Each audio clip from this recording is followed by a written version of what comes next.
Assalamualaikum warahmatullahi wabarakatuh. Selamat sore Smart Listener, apa kabar Anda hari ini? Berjumpa lagi bersama saya Dery Aulia di Bincang Ramadan edisi 6 Mei atau 24 Ramadan. Dan kali ini menghadirkan Ustadz Dasram dengan tema 7 ciri kebahagiaan menurut Ibnu Abbas. Nah, ini pertemuan yang ketiga Ustadz ya. Iya, saya sapa dulu nih Ustaz, langsung aja nih aja ngobrol. Apa kabar Ustaz? Sehat. Assalamualaikum Ustaz. Waalaikumsalam warahmatullahi wabarakatuh. Ya Ustaz, ini pertemuan ketiga kita dan yang bukan yang terakhir, maksudnya semoga yang tahun depan ketemu lagi. Saya lupa terus ini terakhir kebetulan. Ya maksudnya insya Allah tahun depan kita dipertemukan lagi Ustaz. Amin ya Allah. Amin. Dan Ustaz, ini temanya tadi seperti apa yang saya sampaikan, 7 ciri kebahagiaan menurut Ibnu Abbas. Nah, ini kebahagiaan, definisi kebahagiaan menurut Islam berbeda tentunya dengan kebahagiaan yang menurut ilmu biasa yang hari-hari kita dapat duit bahagia lah itu. Ada orang punya duit juga belum tentu bahagia. Iya. Ada yang kita punya duit ya. Buntu. Nah, ini buntu. Itulah apa kita itu patokannya materi itu lah. Kalau materi sudah lah seneng lah itu. Tapi terkadang itu belum tentu juga. Benar. Kesehatan juga bentuk suatu kebahagiaan yang tidak disadarin itu. Benar. Nah, nikmat ya. Tapi ini menurut Ibnu Abbas 7 ciri kebahagiaan. Nah, ini boleh dijelaskan Ustaz, silakan. Mungkin tidak 7-7-nya, tapi setidaknya ada sebagian besar yang bisa disampaikan Ustaz. Baik. Silakan Ustaz. Terima kasih Kang Dery, yang mudah-mudahan kita doakan selalu diberikan kesehatan. Amin ya Ustaz. Dan amin ya Allah. Smart Listener yang saya hormati, dirahmati Allah. Memang konsepnya kebahagiaan ya, kita selalu mencari kebahagiaan. Semua orang lah mencari kebahagiaan, sa'adah. Maka dalam Islam sa'adah ya, konsep kebahagiaan itu yang dia bahagia dunia, bahagia akhirat itu. Maka doa kita itu Rabbana atina fid dunya hasanah wa fil akhirati hasanah. Minta dunianya hasanah, baik, akhiratnya baik. Nah, berbeda dengan pandangan agama-agama yang lain misalnya, hanya dia dunia saja, bahwa hidup ini hanya sebatas dunia, nanti tidak ada lagi namanya akhirat. Reinkarnasi balik jadi manusia ada lagi. Juga ada yang begitu kan, artinya dia dunia ini ya surganya mereka, akhirnya semua lantak lah kan. Fa'in lam tak malu lantak lah katanya. Kalau tidak malu lajulah galuh ya. Pokoknya semua dilakukan. Kalau kita fajaza'u sayyatin sayyi'atu misluha wa may ya'mal mithqala dzarratin khairan yarah kan gitu.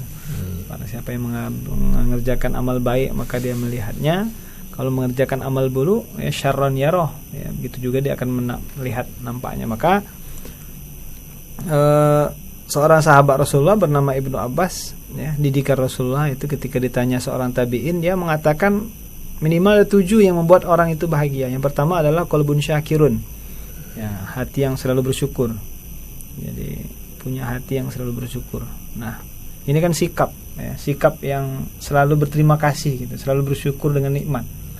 Nah, ketika orang itu memiliki sikap selalu berterima kasih, mudah berterima kasih, mudah bersyukur, maka hatinya akan bahagia. Nah, itu Ibnu Abbas ya. Nah, itulah sifat seorang mukmin itu begitu, ketika dapat nikmat dia ngomong alhamdulillah ya. Nah, mau besar mau kecil alhamdulillah. Itu luar biasa. Ketika dapat ujian dia ya mengatakan inna lillah kan begitu. Artinya hati yang selalu bersyukur. Qalbun syakirun ya. Nah, itu diajarkan oleh Rasulullah SAW. Maka ketika melihat orang ya dalam hal urusan harta ya, kata Nabi unzur mandunaka, lihatlah yang di bawah ya, jangan lihat yang atas. Kalau kita sering lihat di atas, maka itulah sering banyak. Tapi dalam hal boleh kita iri, ada boleh dalam hal 2 hal kan gitu, dalam hadis inilah hasada illa fitnatain ya, tidak boleh hasad kecuali dalam 2 hal. Yang pertama adalah boleh iri ketika seseorang mendapatkan harta yang banyak kemudian dia dengan hartanya itu dermawan.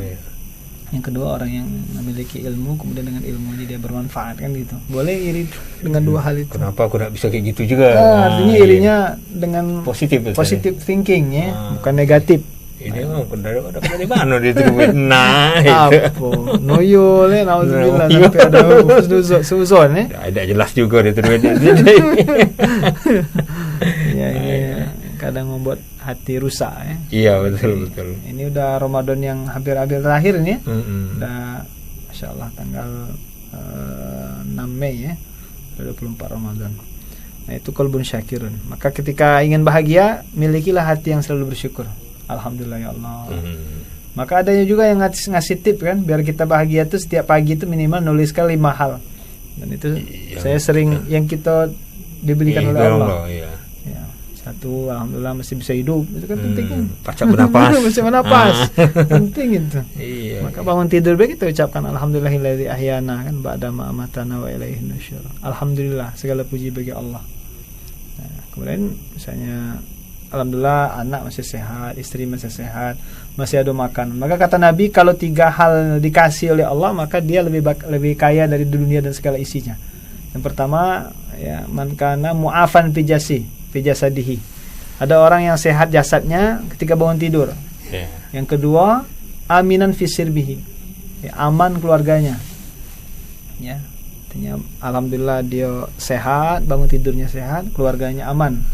Ya, aman dari bencana, aman dari apa. Kemudian yang ketiga itu lahukutun inda yaumi, punya makanan yang bisa dimakan hari itu, maka dia ka'annama ya hayazatid dunya alai, seakan-akan dunia itu dikasih ke dia galau. Artinya dia tuh lebih kaya dari orang yang punya dunia maksudnya. Kalau sudah punya 3 nih. Kadang kita ini mikirkan yang lain bukan yang 3 ini. Iya. Ngapa aku ini belum ada ini, belum apa ini. Nah, selesai ya. Lebaran ini Lebaran.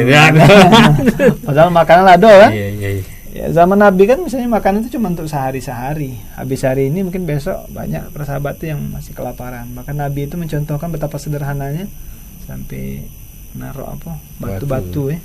Kalau kita ini rasanya tidak pernah kita lihat ya, di Indonesia lah orang kelaparan sampai naruh batu tidak pernah. Nah, daging itu berlipat-lipat perut.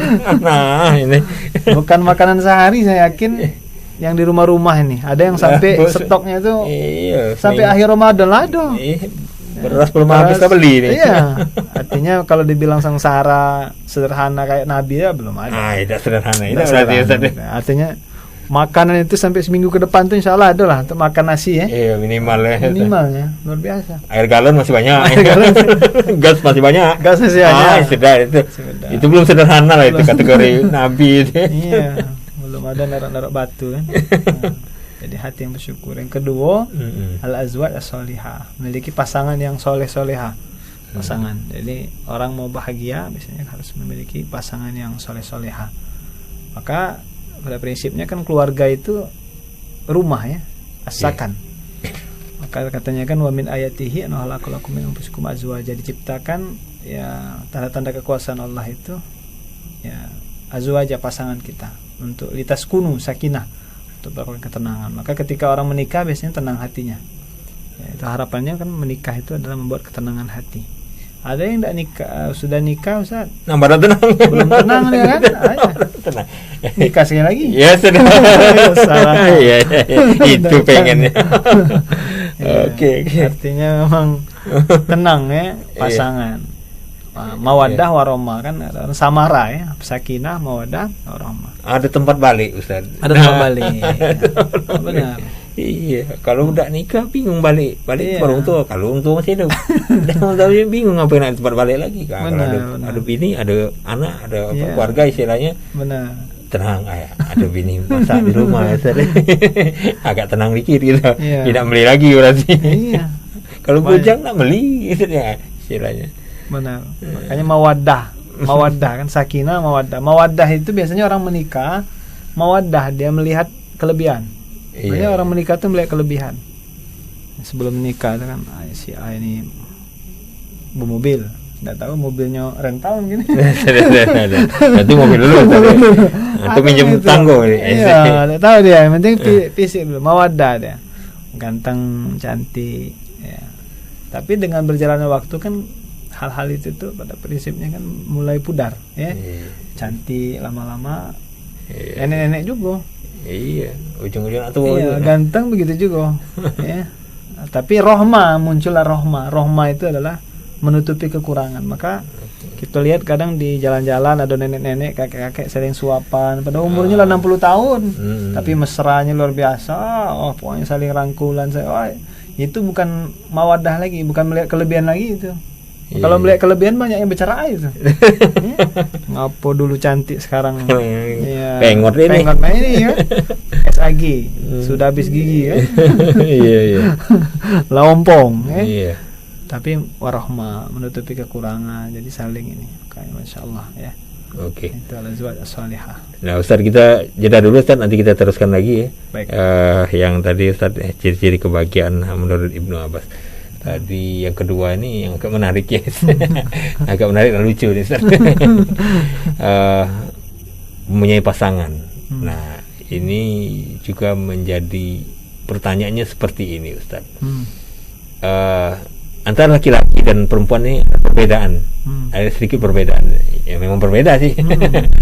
Nah, laki-laki ini diwajibkan menikah. Nah, sedangkan perempuan ini apakah juga diwajibkan untuk menikah, atau karena sifatnya pasif ini wanita ini, nunggu dilamar. Sedangkan laki-laki ngelamar. Kalau dia tidak melamar, salah dewe. Nah, ini gimana kedudukannya ini, Ustaz? Wanita, khususnya wanita ini, kalau laki-laki tidak menikah, goblok banget gitu. Atau kok kenapa enggak ini sesuatu yang enak? Bukan sesuatu yang enak, maksudnya sesuatu yang istilahnya itu sunnah kok malah nggak dilakukan. Sedangkan wanita kan menunggu sifatnya. Nah, ini kedudukannya gimana ini tuh dari sisi kebahagiaan yang nomor 2 ini, Ustaz? Baik. Jadi memang dalam agama kan Allah ciptakan berpasang-pasangan ya. Begitu. Makanya kan ada yang bilang the man from the Mars, the woman from Venus, artinya Venus ya. Artinya memang begitu. Berbeda dari fisiknya, berbeda dari sikapnya, berbeda ya. Maka dalam Islam kan begitu. Menikah itu merupakan sunnahku, kata Nabi kan. Paman rogibaan sunnati falaysa minni, maka barang siapa yang tidak mengikuti sunnahku maka bukan termasuk golonganku. Nah, pada prinsipnya ya, dalam ayat misalnya fankihu ma tabalakum, kan fankihu ya, menikahlah kan gitu. Pada prinsipnya itu lil am, untuk umum, baik laki-laki atau perempuan, baik yang sudah menikah atau yang belum menikah. Atau yang kakek-kakek belum menikah juga harus menikah kan? Artinya fankihu ya, menikahlah kalian ya, artinya menikah itu tidak ada di situ fankihu khosotan li syabab. Nah, bahasa Arabnya menikahlah khusus untuk yang bujang. Nggak ada. Ya, bujang juga tuh. Iya. Menikah itu. Iya. Atau menikahlah bagi yang muda, maksudnya begitu. Yang belum menikah saja. Nah, ya, di situ umum. Menikahlah mau yang janda, mau yang duda, mau yang kakek-kakek, semua disuruh nikah. Oke. Itu yang pertama. Yang sudah menikah? Sudah. Kalaupun ini kan ada syariatnya. Maka balakum Indonesia masna wa thulatsa wa ruba. Ya, kalau 2, kalau tidak 3 atau 4, tapi di situ ayatnya jangan sampai dipotong itu. Main hiptum ala takdilu. Kalau kamu takut tak berlaku adil sih kok bawe. Nah, ini kadang dipotong sudah, Ustaz. Iya, 2, 3, 4 ayatnya apalagi tidak hafal. Nah, pengen sengaja tidak dihafal. Akhirnya ini ya, penyalahgunaan wewenang itu. Ya, memang niatnya harus benar, karena ya poligami juga ya kalau niatnya tidak benar bisa jadi membawa sengsara ya. Iya. Sengsara. Ini banyak lora benernya nih. Iya, sengsara kan. Kalau bini satu masa diam-diam masalahnya. Mau bertengkar terus. Iya. Istri pertama merajuk, istri kedua marah. Nah, akhirnya niatnya dari awal sudah benar. Iya, gitu ya. Tanya perempuan juga boleh menawarkan diri, boleh. Ini bukan dia pasif. Enggak, bahkan ada seorang perempuan yang menawarkan diri kepada Nabi, sahabiat kan. Iya. Dan Nabi menawarkan juga kepada yang lain. Artinya di situ bolehlah perempuan ketika menemukan adanya. Maka ada orang ketiga, kalaupun malu kan. Mak comblang ya. Iya, perlu juga. Pak comblang nih. Iya. Pak comblang. Karena seseorang itu kan dikenal dari sahabatnya. Hmm. Ya, kan begitu, unzur khaliluh. Jadi ketika orang mau tahu seseorang maka kenallah sahabatnya. Begitu juga dalam pernikahan kita harus ada tanya-tanya kan begitu. Ya, sebelum kita menikah tentu kita tanya-tanya gimana sikapnya. Itu tidak boleh tanya langsung orang yang langsung kan. Macam mana kondisi umur? Kayaknya kalau nanya. Tapi tanyakan saudaranya atau orang yang paling dekat kan gitu. Iya. Jadi memang ya itulah pada prinsipnya umum ayat itu. Jadi tidak harus perempuan itu dia pasif nunggu, tapi bisa juga dia mencari. Oke. Ya, menawarkan. Kalau datang yang sudah orang banyak yang normal-normal milih-milih. ya. Pada konsepnya kenapa banyak yang milih-milih sehingga ya rupanya nggak dapat semua. Suku capang nggak dapat semua. Makanya pesan kami ya kalau ada sudah laki-laki dia baik ya minimal akhlaknya dulu baik, masalah harta dan sebagainya bisa menyusul ya. Iya. Dengan pernikahan tuh pelan-pelan bisa menyusul. Jadi tidak ada perbedaan antara dia laki-laki apapun perempuan maupun ya apapun statusnya Ustaz ya, memang muda, mau janda, ya, disunahkan untuk menikah. Cuman ya itu tadi, kalau laki-laki istilahnya jangan sengaja-sengaja. Ini sengaja-sengaja nggak mau menikah, belum siap. Nah, ini kategorinya belum siap ini Ustaz, yang sering terjadi. Belum siap, apa yang mau disiapkan? Benar.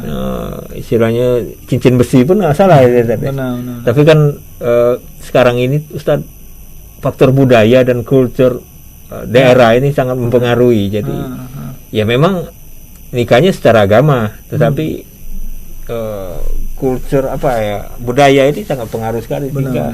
Tadi yang perempuan tadi Ustaz, ngelamar tuh biasa laki-laki nih jadi perempuan. Memang agak ada perbedaan kalau di tempat kita mungkin Ustaz. Iya. Nah, kalau menikah ini suatu kewajiban atau suatu yang dianjurkan Ustaz, kenapa ada orang tidak memilih menikah Ustaz? Baik. Ya, yang jelas agama menganjurkan ya, dan hukumnya pun berbeda-beda ya. Setiap orang kan tidak wajib ya.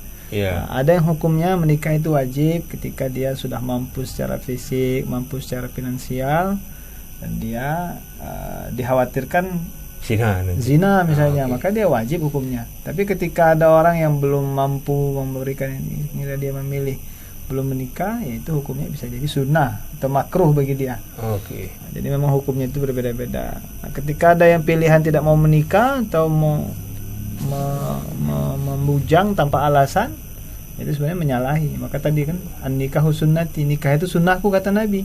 Famarrogiba sunnati falaisa minni, barang siapa yang tidak mau atau enggan mengikuti sunnahku maka bukan termasuk golonganku. Nauzubillah.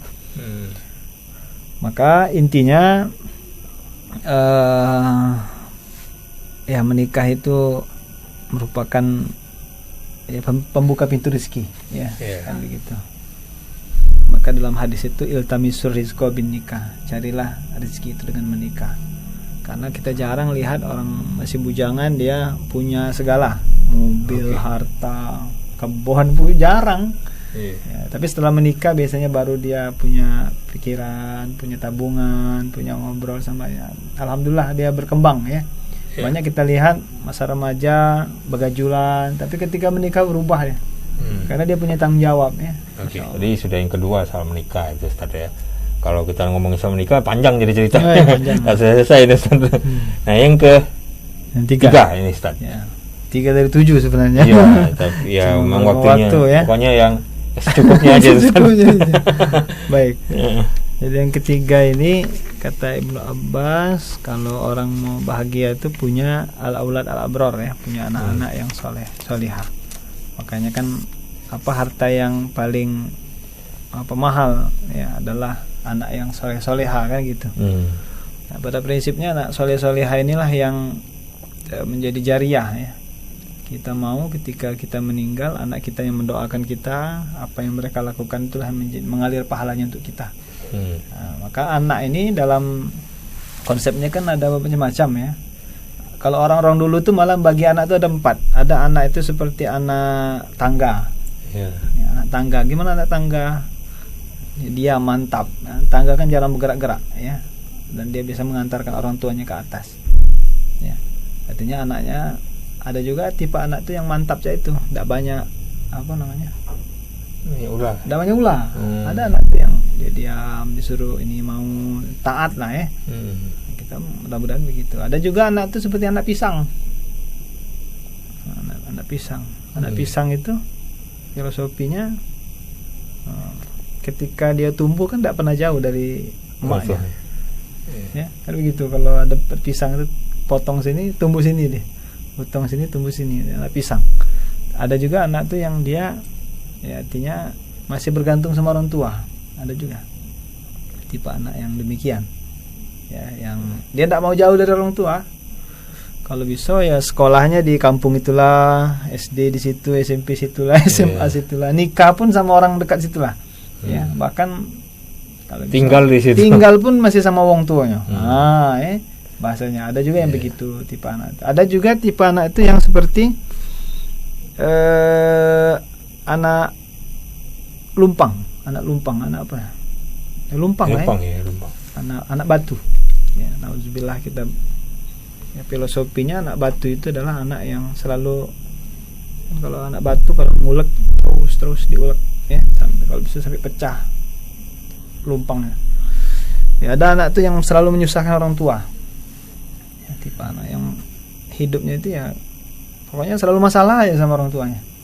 Ya, nauzubillah kita berharap ya jangan sampai demikian kita memiliki anak yang. Ada juga seperti anak panah. Anak panah.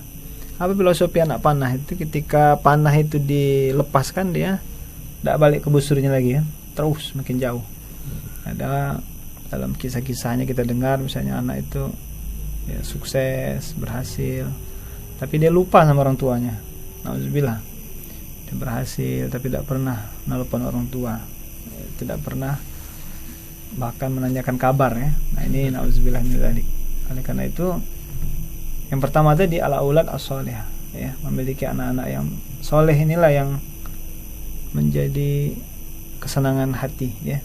Dan baru merasakan kehadiran orang tua tuh kalau orang tua nggak ada. Ya, saya juga merasakan baru sekitar 4 bulan 5 bulan yang lalu orang tua dipanggil oleh Allah. Sampai sekarang masih terbayang-bayang sama bapak ya. Artinya memang kita tuh merasakan kehilangan itu kalau sudah hilang.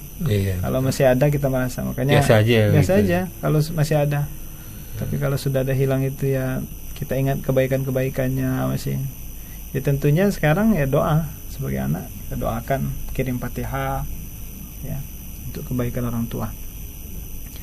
Nah itu jadi ketika orang mendapatkan anak yang soleh-solehah, insyaallah dia bahagia. Nah, ya selain yang lain-lain ini masih banyak, sekitar 7 lagi ya, sekitar 4 lagi. 4 lagi yang menjadi ciri bahagia. Tapi yang jelas insyaallah kalau punya hati yang selalu bersyukur, punya pasangan hidup yang soleh-solehah, bahkan punya anak yang soleh-solehah tadi ya. Khususnya anak apa tadi itu, anak tangga ya. Anak tangga, nah, insyaallah jadi anak yang apa menjadi bahagia ya. Kun sa'idan, jadilah orang yang bahagia. Oke, start kita jeda dulu. Nanti kita masuk ke sesi terakhir di perbincangan kita ini. Yang keempat, 5, 6 dan 7. Oh, bisa. Jadi ya, digabung aja sih. Boleh. Digabung sekaligus aja. ya. Sekaligus. Iya, supaya tamat karena sudah bukan ketemu sesi terakhir ini. Memang sesi terakhir pada perjumpaan kita, Ustaz. Mungkin insyaallah tahun depan kita ketemu lagi, Ustaz. Amin. Ya, Smart Listener, kami kembali setelah yang satu ini. Baik. Terima kasih Anda masih bersama kami di Bincang Ramadan bersama Ustadz Dasram dengan tema 7 kebahagiaan menurut Ibnu Abbas. Nah ini kita tadi sudah membahas 3 kebahagiaan. Itu tadi yang pertama tadi saya lupa. Hati yang bersyukur, pasangan, kemudian anak. Memang sih 3 ini sudah mencakup keseluruhan kehidupan kita hampir. Sudah punya anak, sudah apalagi cucu. Enggak kriterianya itu tadi. Tapi ada memang masih ada 4 kriteria yang memang mendukung, walaupun 3 ini memang paling utama Ustadz ya. Benar-benar. Nah, yang keempat ini boleh silakan Ustadz. Baik. Karena waktunya juga tinggal sedikit lagi Ustadz. Baik. Yang keempat, Ibnu Abbas mengatakan bahwa orang itu bahagia itu al-bi'ah as-salihah, memiliki lingkungan yang baik. Jadi pada prinsipnya ada 3 yang mempengaruhi seseorang itu. Yang pertama adalah kalau dalam pendidikan ada sekolah, ada rumah, ada lingkungan. Betul. Maka disebutkan al-ummu madrasatul ula. Ibu itu adalah sekolah yang pertama bagi anak. Kan begitu. Jadi pada prinsipnya lingkungan ini dalam ilmu perkembangan anak kan ada yang berpendapat bahwa anak itu sudah bawaannya, baiknya, buruknya. Ada juga karena lingkungan, karena empiris karena empirisme. Aliran empirisme itu mengatakan demikian. Ada yang tabula rasa, mengatakan kayak John Locke itu mengatakan tabula rasa, bahwa anak itu kosong melompong seperti kertas putih gitu. Dalam Islam tidak begitu, Dalam Islam tidak mengatakan anak yang lahir itu dia kertas melompong, tidak. Dalam Islam sudah ada fitrahnya, Maka disebutkan kullu mauludin yuladu alal fitrah. Setiap anak yang dilahirkan itu adalah dalam keadaan fitrah. Apa fitrahnya itu? Fitrah itu Islam, adalah fitrah keislaman. Orang tuanya lah yang menjadikan dia Yahudi, Nasrani dan Majusi, kan begitu. Jadi sebenarnya di alam rahim kita sudah berjanji kepada Allah. Memang kita tidak tahu, kita lupa mungkin. Wa idz akhadha rabbuka min bani adama min dzurriyyahim alastu bi rabbikum qalu bala syahidna, kan gitu. Apakah kamu tahu bahwa aku ini Tuhanmu? Maka kita semua menjawab, bala, benar ya Allah, syahidna, kami menyaksikan. Jadi memang itu berkaitan dengan lingkungan. Jadi lingkungan ini mempengaruhi besar. Ketika anak di rumah baik, di sekolah baik, tapi nggak tahu di lingkungannya narkoba. Lingkungan narkoba. Kalau nggak kuat mental ikut ikut narkoba. Benar. Makanya kalau ada lingkungannya tuh ulama semua. Ya setidaknya katanya bergaul dengan minyak wangi, bauan bergaul dengan wangi, tukang minyak wangi kebauan wangi. Tapi berbau dengan tukang kambing, bau kambing. Tapi lebih mahal kambing Ustaz. Ini boleh maksudnya dari sisi perumpamaan. Perumpamaan. Maksudnya bau tuh bau yang sedap, berarti benar. Orang-orang yang ini Ustaz orang-orang yang alim, orang-orang yang agamanya kuat. Pasti orang ngomong kawannya aja begitu kan. Iya. Nah, itu makanya maksudnya hati-hati. Ketemu dia tuh kalau berjudi kawannya berjudi kan. Iyalah galau. Jauh ini. Tidak jauh dari kawannya kan. Memang penting lingkungan itu. Iya, sangat mendukung. Iya. Kalau memang sudah kita sifatnya jelek, ditambah lingkungannya seperti itu, nama jadi. Bahasa Arabnya al-kacau. Nama jadi dikatakan al-bala. Orang bagus aja masuk ke lingkungan yang tidak bagus bisa jadi nggak bagus. Benar. Apalagi memang sudah dasarnya tidak bagus. Benar. Nambah jadi. Maka itu yang bawah tadi yang keempat Yang keempat itu Ustaz. Nah, kita yang kelima. Yang kelima ini tafakuh fiddin. Tafakuh fiddin itu orang mau bahagia itu yang dia mau belajar agama. Jadi orang kalau mau belajar agama dia bahagia. Pada prinsipnya kan belajar nih banyak ilmu-ilmu lain penting, tapi agama itu pokok. Iya. Maka saya ingat dulu B.J. Habibie B.J. Habibie itu ada beliau nulis kemudian cerita beliau, saya rekam saya catat juga.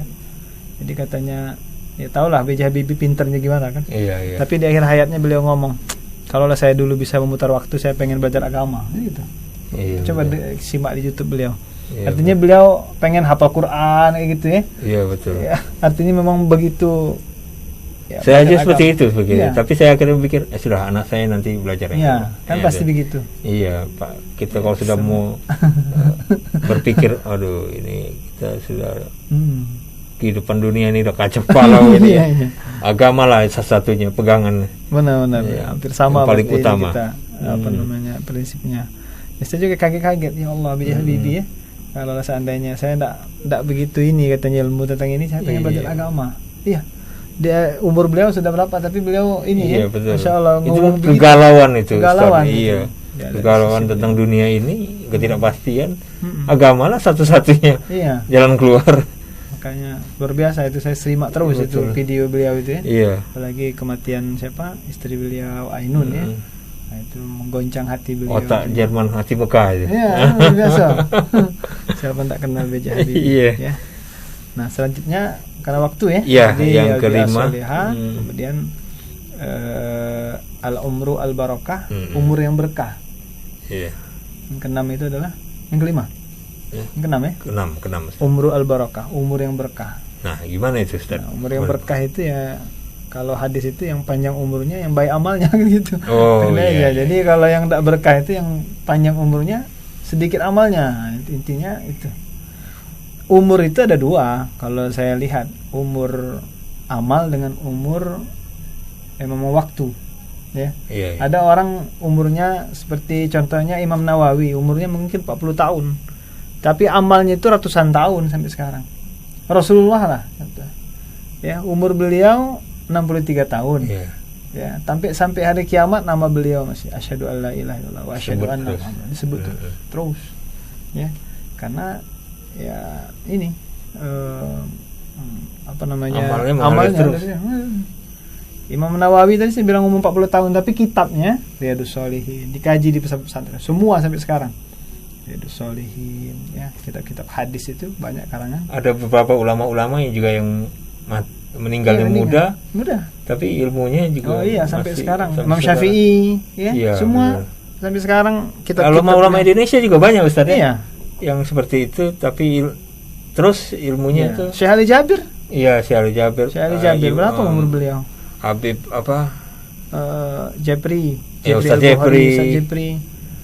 Habib apa itu saya lupa itu. Ah. Munzir. Habib Munzir, Iya. Masya Allah. Masih muda umurnya, tapi nama saya pikir beliau itu usianya tua, saya pikir itu.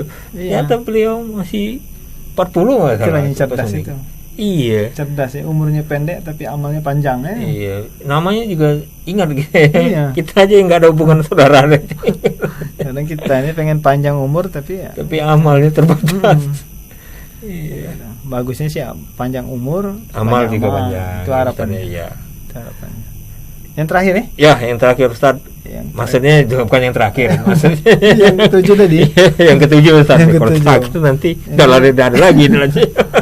Yang ketujuh itu al-malul halal, harta yang halal. Nah, dari harta yang halal.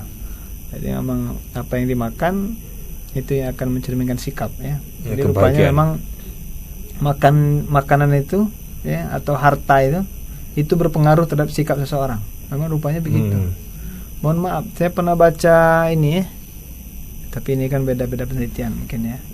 Kalau orang misalnya mohon maaf makan anjing, misalnya makan Iya. babi, itu sikapnya juga tidak jauh dari hal Iya, tersebut. iya. Biasanya begitu. Bisa jadi. Bisa Ustaz. jadi, tapi kita Iya. nggak tahu ya. Nah, tapi jelas penelitian begitu. Artinya sikap. Kenapa babi itu misalnya diharamkan? Ya memang ya dari sikapnya kita tahu. Ya, Misalnya dari kehidupannya juga. dari kehidupan juga. Tidak punya leher misalnya, itu kan ujian dari Allah Subhanahu wa taala, ujian agar kita gimana menjikapinya kan. Kemudian dia kalau makan apa yang dimuntahkan dimakannya lagi kan. Betul. Gitu. Betul. Nah, habis itu dia tidak punya rasa cemburu yang saya tahu. Jadi Iya, kalau tidak dia cemburu, ya dia mohon maaf kalau ini ya bisa melakukan hubungan mau sama Iya. ibunya. Siapa Jadi, saja. siapa ya. saja. Nggak kayak kucing ya. Kalau kucing bisa kucing berantem dia. Berantem. Ayam. Iya, ayam berantem. Ayam dia. berantem. Tapi kalau babi enggak, dia sama pasangannya diapakan orang didiamkan aja. Iya. Jadi memang Allah Subhanahu wa taala menguji kita sebenarnya, ujian. Iya, ujian itu. Untuk menjadi pelajaran Ustaz ya, Pelajaran. diciptakan Jadi- makhluk itu ya. Karena kita nggak tahu. Iya. Taunya cuman kacamata kuda aja haram Iya. sudah. Padahal Benar. pelajaran yang bisa diambil dari babi itu banyak sekali. Banyak. Ada hal-hal yang bisa kita ambil. Nah, yang paling sering ini terjadi begini Ustaz. Soal harta haram yang termakan. Kan kalau anjing babi oke sudah konkret jelas gitu. Dan jelas itu tadi. Yang repotnya ini sesuatu yang kita tidak tahu asal usulnya atau haram asalnya. Misalnya begini, kita menduduki jabatan, dapat duit Mm-mm. karena orang ngasih duit itu karena jabatan kita. Benar. Nah, kalau kita naik jabatan itu mungkin di luar gaji nih. Kalau gaji sudah jelas itu. Tapi ini di luar gaji karena kita jabatan, kita punya pemegang kekuasaan dan segala macam, kita dapat duit lah. Dan kita anggap itu rezeki. Padahal uang itu adalah uang pelicin lah, istilah kata itu. Kalau kau udah di jabatan jadi gawe, aku nggak kau duit istilahnya itu kan Ustaz. Nah ini yang hal-hal seperti ini yang tidak ketahuan, tapi kita bahagia aja. Maksudnya bahagia secara keduniaan. Wah senang dikasih duit, tapi ternyata duit itu haram. Nah ini gimana nih Ustaz? Kebahagiaan apa yang didapat ini? Semua apa tuh gimana ini Ustaz? Baik. Parcel ya. Nah, atau nggak usah lebaran, nah istilahnya apa ya? Yang di luar hak sebenarnya. Karena kita memutuskan sesuatu, si A harus menang, si B harus kalah, tapi dengan uang kita bisa mengalahkan yang harusnya menang, yang memenangkan yang harusnya kalah. Pada prinsipnya kalau saya melihat kita ini bukan ditanya mengenai hasilnya, tapi proses ya. Nah, prosesnya itu. Jika memang seseorang memberikan misalnya di awal dan itu kita kan bisa melihat ya, ada iming-iming dan sebagainya, itu kan bisa menghindari dalam perkara syubhat yang tidak jelas halal dan haramnya kan. Betul. Nah, tapi ada kasus lain dia memberikan setelah ucapan terima kasih. Ucapan terima kasih kan beda. Contohnya seorang guru dia capek ngerjakan nilai dan sebagainya. Ya dikasih setelah bagi rapot ada yang ngasih oleh-oleh. Terima kasih, ini ada roti untuk ustaz, untuk ustazah, untuk guru. Makasih. Itu beda kasus karena memang itu artinya dia nggak mengharap ya. Nah, itu kan bonus dari Allah, bonus lah. Barang siapa yang berbuat baik, menghargai guru, murid, orang tua murid terhadap guru, bukan ada nyogok. Seorang hakim misalnya kan, makanya seorang hakim itu berat ya kan. Iya betul. Hakim itu kan coba lihat, mana pernah hakim itu dia berani makan sembarangan di jalan? Enggak. Saya punya murid saya hakim di daerah Penggalan Balai, murid saya jadi hakim ini kan. Alhamdulillah. Dia cerita memang tidak boleh. Hakim itu ya tidak boleh nerima konflik of interest ya. Iya, konflik interest. Bahkan makan di jalan aja tidak boleh dalam peraturannya. Karena dia khawatirnya ya banyak macam hal terjadi. Karena makanya kalau bahasa ekonomi kan hakim itu dibesarkan. Iya betul. Ya gajinya itu kan besar. Ya memang sengaja biar tidak tergiur kan gitu. Iya betul. Jangan sampai dia yang hakim memutuskan malah. Gara-gara dia makan di situ terus menerus, raju itu ada masalah. Raju lain pertimbangannya. Atau entah apa dimasukkan orang, racun kan orang tahu, banyak hal jadi racun orang makan aja dia harus di tempat ini dan dia tidak boleh sembarangan menerima apa di pemberian orang kecuali dia memang itu bisa memastikan tidak berbahaya bagi dia, dan sebagainya. Jadi memang luar biasa. Ya intinya sih kita hati-hati ya, karena makan aja kita baca doanya Allahumma barik lana fima razaqtana wa qina adzabannar. Bayangkan lagi makan enak-enak kita diminta untuk menjauhi api neraka. Nah, itu maknanya agar kita berhati-hati. Insyaallah ya. Nah, itu tadi Ustaz. Jadi kebahagiaan hartanya tapi halal Ustaz. Ya, harta halal. Kalau ragu-ragu ataupun ya memang betul-betul ketahuan haramnya itu tinggalkan ya. Tapi agak sulit Ustaz kalau banyak. Ya. Ya katanya kan begitu. Sama kayak seperti pemilu dapat duit. Gimana San? Ya kalau ada yang memang ini kan masukkan dalam untuk hal-hal umum kan boleh. Misalnya pembangunan jalan. Cuma kan biasanya telah langsung ngasih atau malahan dikasih coba bagi-bagi dengan kawan-kawan. Sudah money politik nak bagi pula dengan kawan. Nambah jadi balak. Tidak amanah pula. Nah cocoknya itu. Iya. Ya Ustaz, berakhir sudah perbincangan kita hari ini. Baik. Dan juga memang episode yang terakhir dengan Ustaz Dasram di tahun ini. Semoga apa yang kita bicarakan di episode kali ini dan juga 2 episode sebelumnya bermanfaat. Amin, bagi pendengar kita, bagi penonton kita di YouTube. Ini nanti masuk ke YouTube Ustaz. Alhamdulillah. Siapapun yang nonton jadi mengalir sekali. Iya, mengalir sekali. Terus menerus ada di situ kita. Dan ini bermanfaat bagi diri kita, bukan egois kitanya sadar, tapi itulah yang kita harapkan, bahwa kita membuat sesuatu tetapi kita tidak tahu amalnya berjalan terus. Walaupun ya sedikit, setengah be orang nonton, setengah nonton, tapi itu sudah cukup bagi kita, Ustaz ya. Benar, insyaallah. Semoga sekali lagi kita berjumpa lagi di tahun depan. Amin. Di puasa Amin, ya Allah. Ramadan di 1443 Hijriah dengan kondisi yang lebih baik lagi, Ustaz ya. Amin Allah. Ya, semoga pandemi ini juga berakhir. Nah, inilah yang Harapan kita. sangat membatasi kita, sangat merugikan, tapi semuanya itu ada hikmahnya tentunya, Ustaz ya. Di balik musibah itu ada sesuatu yang mungkin baik bagi kita, dan juga bagi rekan-rekan kita yang terkena musibah di Covid ini, di PHK ataupun yang gajinya dipotong. Semoga juga di tahun depan kembali seperti semula. Amin ya Allah. Ya, supaya dapat penghasilan lagi, Ustaz ya. Amin ya Allah. Amin. Ya, Ustaz, sekali lagi terima kasih Sama-sama. sudah mengisi acara Bincang Ramadan di 1442 Hijriah ini, karena baru pertama sekali ini ketemu Ustaz. Iya.